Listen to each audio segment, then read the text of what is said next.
नमस्कार, आर्या न्यूज देख रहे हैं आप और मैं आपके साथ अलका सिंह। बुलेटिन की शुरुआत करते हैं।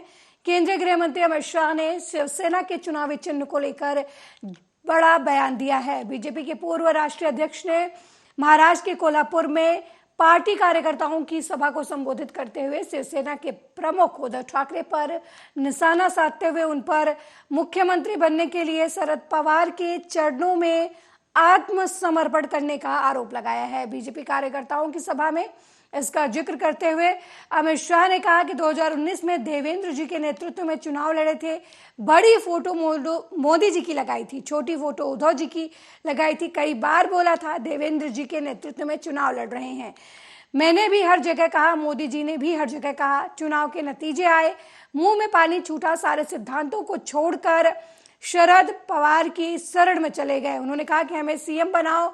उद्धव ठाकरे ने साल 2019 के विधानसभा चुनाव के नतीजे घोषित होने के बाद बीजेपी के साथ गठबंधन तोड़ दिया था और उस पर शिवसेना के साथ मुख्यमंत्री पद का झांसा साझा करने के वादे से मुकरने का आरोप लगाया था। इसके बाद ठाकरे ने एनसीपी और कांग्रेस के साथ मिलकर महाविकास आघाड़ी सरकार का नेतृत्व किया था। पिछले साल जून में एकनाथ शिंदे ने बगावत कर दी और तत्कालीन एमवीए सरकार गिर गई।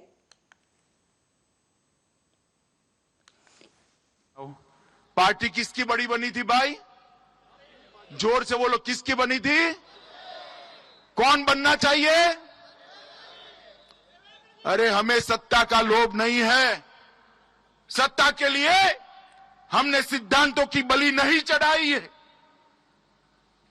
हिंदू हृदय सम्राट बाला साहब ठाकरे की पार्टी आज शरद पवार के चरणों में बैठ गई थी और आज समय ने करवट ली है।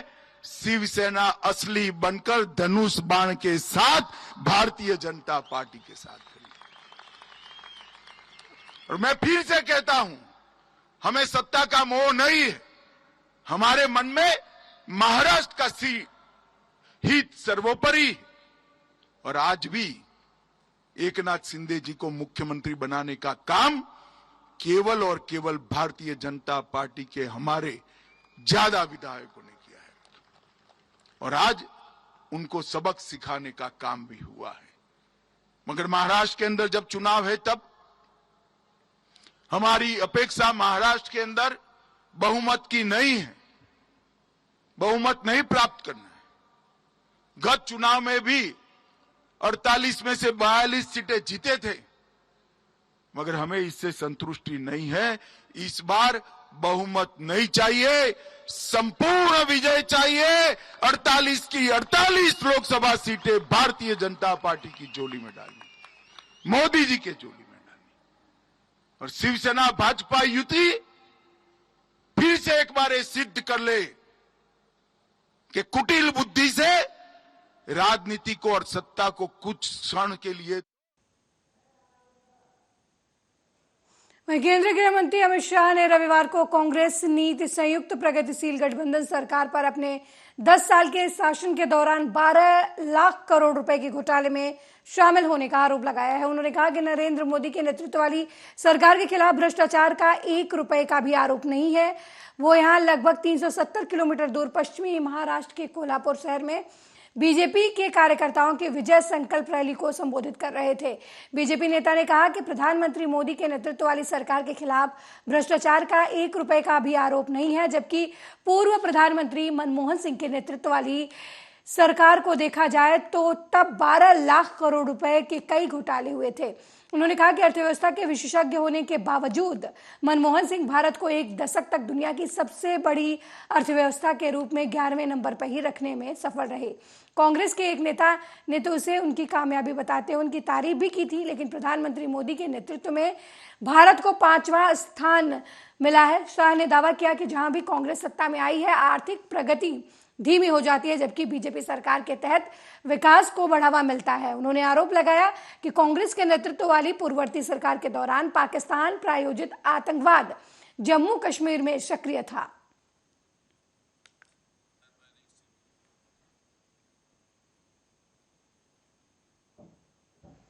वहीं दिल्ली में ऑल इंडिया मजलिस ए इत्तेहादुल मुस्लिमीन के चीफ असदुद्दीन ओवैसी के अशोक रोड स्थित सरकारी घर पर रविवार शाम कुछ बदमाशों ने कथित तौर पर पथराव किया, जिसके कई खिड़कियां टूट गईं। जिसके बाद AIMIM के प्रमुख असदुद्दीन ओवैसी ने पुलिस के पास इस घटना के बारे में शिकायत दर्ज कराई। असदुद्दीन ओवैसी ने अपनी शिकायत में आरोप लगाया कि कुछ अज्ञात बदमाशों ने उनके दिल्ली स्थित आवास पर पथराव किया। यह घटना अशोक रोड इलाके में AIMIM चीफ के घर पर शाम करीब 5:30 बजे की बताई जा रही है। पुलिस को सूचना मिलने के बाद एक एडिशनल DCP के नेतृत्व में दिल्ली पुलिस की टीम ने उनके घर का मुआयना किया और मौके से सबूत जुटाया। ओवैसी ने सांसद मार्ग पुलिस स्टेशन में दर्ज कराई गई अपनी शिकायत में आरोप लगाया कि बदमाशों के एक ग्रुप ने उनके घर पर पथराव किया और खिड़कियों को तोड़ दिया। ओवैसी ने आरोप लगाया कि घटना के समय वे घर पर नहीं थे। जब रात 11:30 बजे अपने आवास पर पहुंचे तो खिड़कियों के शीशे टूटे हुए थे और चारों ओर ईंट पत्थर बिखरे पड़े थे। ओवैसी को उनके घरेलू नौकर ने बताया कि बदमाशों के एक समूह ने करीब 5:30 बजे घर पर पत्थर फेंके थे।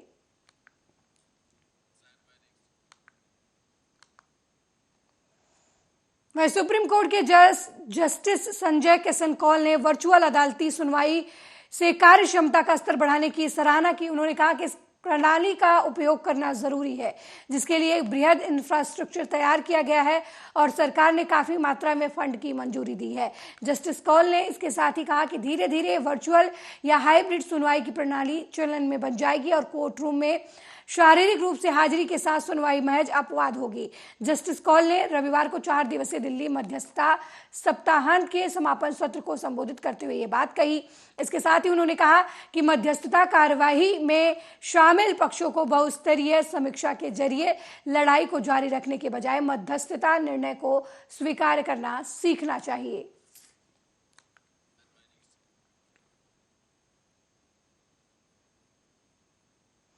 अगली खबर बुलंदशहर से है, जहां अहमदगढ़ थाना क्षेत्र के मेरठ बदायूं हाईवे पर तेज रफ्तार कार ने बाइक को जोरदार टक्कर मार दी। इस दुर्घटना में पति पत्नी की दर्दनाक मौत हो गई। जहां पति की मौके पर दर्दनाक मौत हो गई, वहीं पत्नी ने इलाज के समय दम तोड़ दिया। पुलिस ने कार को हिरासत में ले लिया है। शिकारपुर CSC में पति के शव को कब्जे में लेकर पुलिस पंचनामा की कार्रवाई में जुट गई है। घर से लेकर डलिया देने के लिए डलिया देने अपनी ससुराल जा रहे थे। लड़के की शादी करी इन्होंने। किस गांव में? किस गांव में जा रहे थे? ये जा रहे थे तुम्हारे इसमें घाघनगरा। हाँ। किस गांव के रहने वाले हैं? शहजादपुर का रहने। शहजादपुर। तो क्या इनकी डेथ, पति पत्नी की डेथ हुई है इसमें? हाँ जी, दोनों ऑन द स्पॉट। अगली खबर यूपी के औरैया जिले से है, जहां सुहेल देव पार्टी के महासचिव रमाकांत कश्यप ने मंत्री संजय निषाद से मिलकर अपनी पीड़ा सुनाई। बता दें कि रमाकांत कश्यप ने अरुण राजभर के बयान से नाराज होकर पार्टी से इस्तीफा दे दिया है।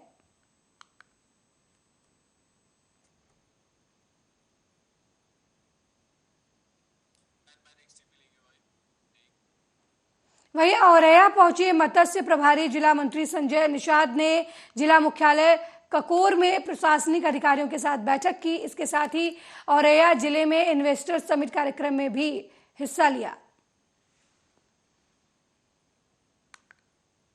मैं इस बात की बधाई दूंगा कि माननीय प्रधानमंत्री की सोच, उनके जो विचार थे, माननीय मुख्यमंत्री की प्रेरणा से जो ग्लोबल इन्वेस्टर समिट हुई है, जो हम लोगों ने रोड शो किया था देश और दुनिया में और अपने देश में, उसका एक ऐतिहासिक रिजल्ट मिला है और लगभग अपनी जो हमने लक्ष्य निर्धारित किया था उससे कई गुना ज़्यादा हमारे पास जो है लोगों ने साइन किया।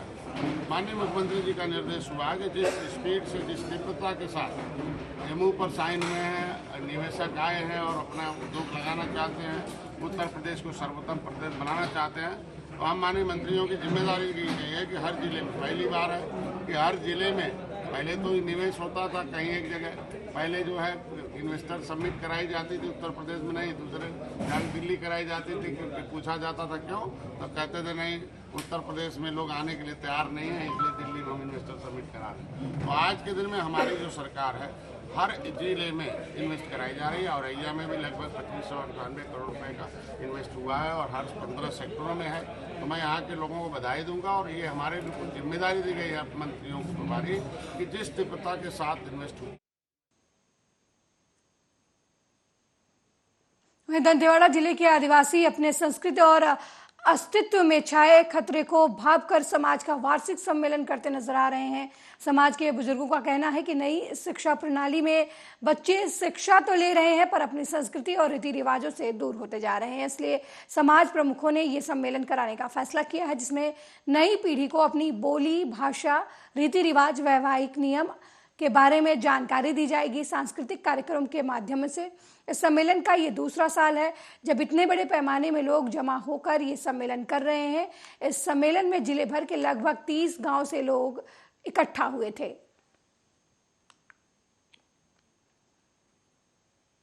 ये आज सेकंड वर्ष है, हम लोग तामो कुटुमा मिलन समारोह मनाते आ रहे हैं। इसका मेन हमारा सिद्धांत ये है कि हमारे जो भावी पीढ़ी है वो हमारे देवी दामी भोसी भाषा बोली संस्कृति इससे इन लोग इधर उधर भटक रहे हैं। हमारा मकसद ये है कि उन लोग को मुख्य धारा में लाएं, हमारे पूर्वजों का जो भी देवी दामी है, संस्कृति है, उनको बचाए रखें ताकि आने वाले पीढ़ी को किसी प्रकार की दिक्कत ना हो, ना भटके। तो ये हमारा सिद्धांत में।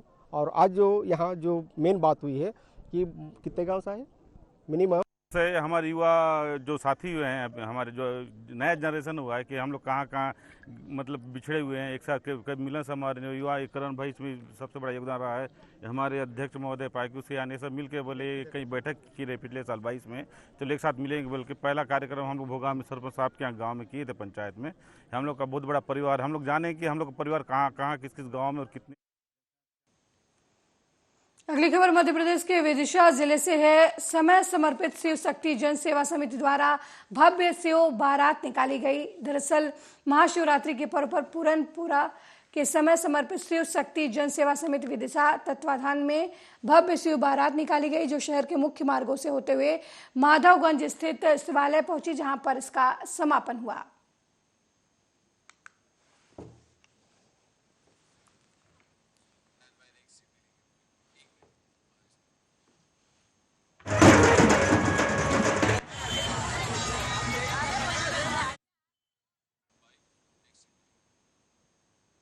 वहीं कटनी जिले के समीप पन्ना जिले के रायपुरा में बड़ा हादसा हुआ है।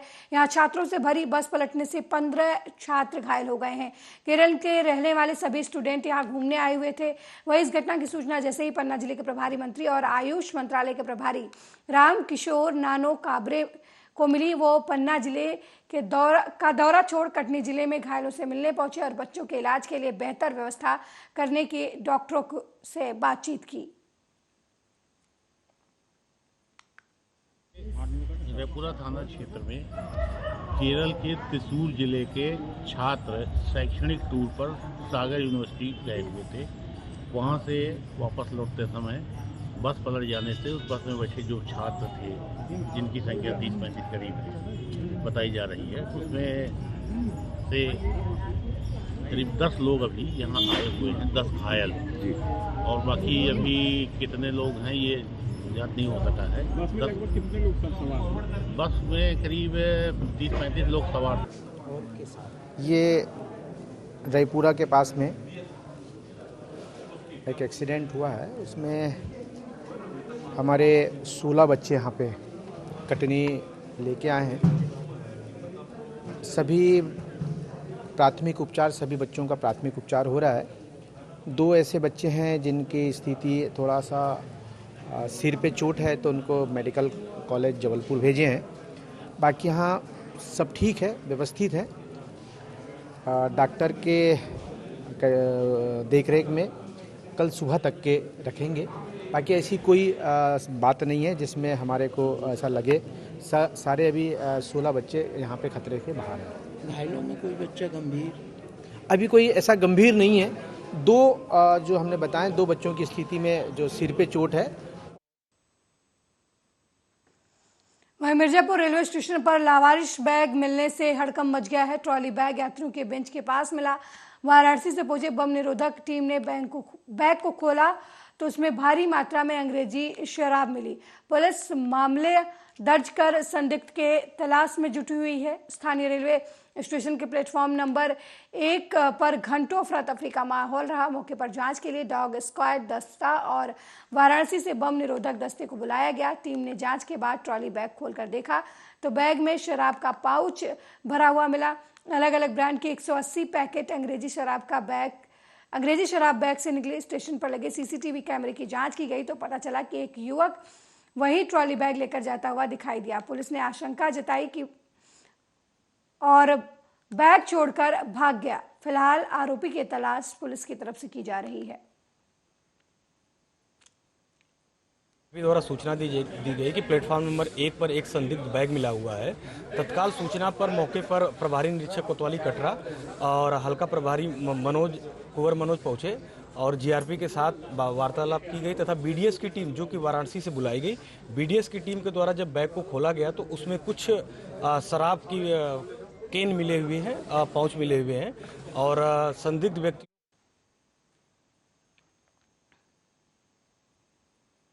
शिवपुरी शहर के फतेहपुर क्षेत्र में बीती रात शिवरात्रि के अवसर पर मंदिर पर ठंडाई पीने से 100 से ज्यादा महिला, पुरुष और बच्चे बीमार हो गए, जिन्हें उपचार के लिए जिला चिकित्सालय में भर्ती करवाया गया है। मंदिर शंकर जी का 9 बजे मैंने ठंडाई पी तो 2-3 घंटे बाद जी सा घबराया एकदम मेरा। जी सा घबराया तो इसको तो उल्टी हो ही रही थी, छोटे वाले को तो इसको पहले से हो रही थी। तो फिर मैं इसको देखता रहा, फिर मेरे को भी चालू हुई उल्टियाँ। फिर घर में 5-6 और भैया और बहू थी, छोटे बच्चे थे, सबको उल्टियाँ चालू हो गई, सबको उल्टियाँ चालू हो गई। फिर हम एकदम भगे। फिर बगल में पड़ोसी रहते हैं, उनकी गाड़ी में बैठकर हम आए और दोनों हम आए। रात को क्या माहौल था यहाँ पर? अरे पर्चा संबंध में इतनी लाइन लग रही थी, पर्चा नहीं बन पा रहे थे। तो इधर आए थे, इधर भी बहुत भीड़ थी। क्या लगता है जितने लोगों ने पिया सभी परेशान हुए? सभी। रायबरेली में पति पत्नी के बीच विवाद इतना ज्यादा बढ़ गया कि पत्नी ने गुस्से में जहरीला पदार्थ खा लिया, जिसके बाद उसकी लगातार हालत गंभीर बनी हुई है।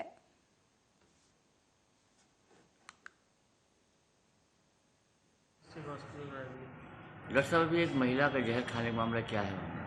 हाँ, एक सीमा पेशेंट है, 22 साल की, गतागंज से आई है, तो जहर खाई हुई है कुछ।